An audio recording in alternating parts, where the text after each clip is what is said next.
If I had $1 for every mistake I've made as a dividend investor, I wouldn't need dividends at all. I'd be rich just off the regrets. Today, I'm pulling back the curtain. No fluff, no fake wins.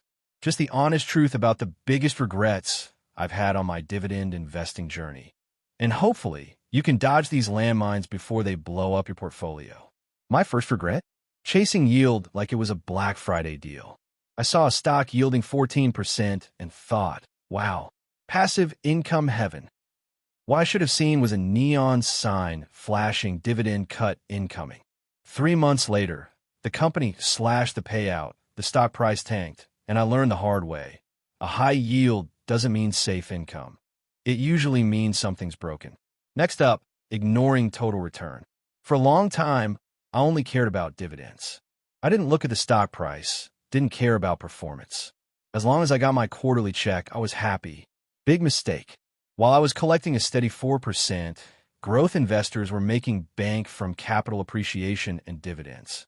I finally realized that it's not about just income. It's about total return. Ever fall in love with a stock? I did. Oh, this company's been paying dividends for 50 years. Yeah, well, guess what? That's not a personality trait. It's history. And history doesn't always repeat. I held on to some companies way too long just because they've been reliable in the past. But when fundamentals change, you've got to let go. Stocks don't love you back. I thought I could outsmart the market. Newsflash, I can't. Neither can you. I moved in and out of sectors based on headlines, predictions, vibes, and it never worked. Dividend investing is about staying the course, not day trading your emotions.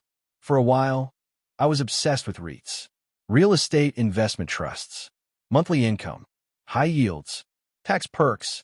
Then rates went up, and suddenly, my once glorious REITs were underwater. Lesson? Don't bet the farm on one sector, especially one so sensitive to interest rates. Another regret? Taxes. Ugh. I didn't pay attention to qualified versus non-qualified dividends. I held REITs in taxable accounts. And don't even get me started on foreign dividends and withholding taxes. My advice? Learn basic tax strategy early. Your future self and your accountant will thank you. DRIP, dividend reinvestment plans, sound amazing. Set it and forget it, right? Well, until you're reinvesting dividends into a stock trading at 50 times earnings right before a crash. I've done that too many times. Now, I take dividends in cash and reinvest strategically. DRIPs are great tools, but tools need judgment. Biggest cliche, but also my biggest truth. I wish I started sooner. I thought I needed thousands of dollars to begin. I didn't. Just $50 a month in a decent dividend ETF when I was younger would have snowballed into real wealth by now. Time is your most valuable compounding asset. Use it. I sold Microsoft and Apple early. Why? Because they weren't yielding enough at the time. Turns out, low-yielding dividend growers can outperform everything over the long term. Selling compounders too soon is one of my most painful investing memories. Sometimes the best move is doing nothing. A juicy dividend means nothing if the company's swimming in debt.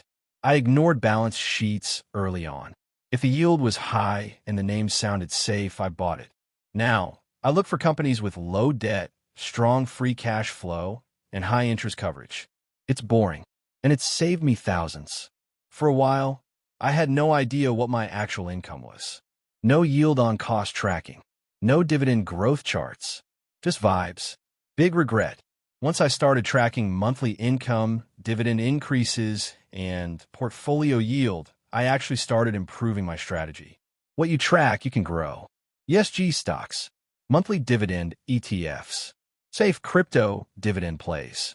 I bought into every fad. Spoiler alert. Most of them underperformed. Badly. If something is trending on Reddit or getting hot YouTube coverage, it's probably too late. Or too risky. Stay boring. Stay consistent. Markets drop.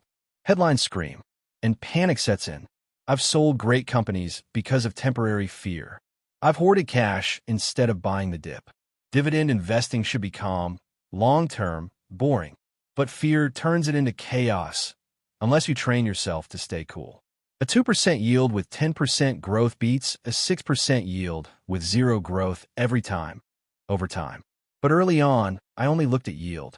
I wanted income now, not growth later. That was dumb. Now, I prioritize companies that grow their dividends. Slowly, predictably. Compounding is magic, folks. Some companies fall apart.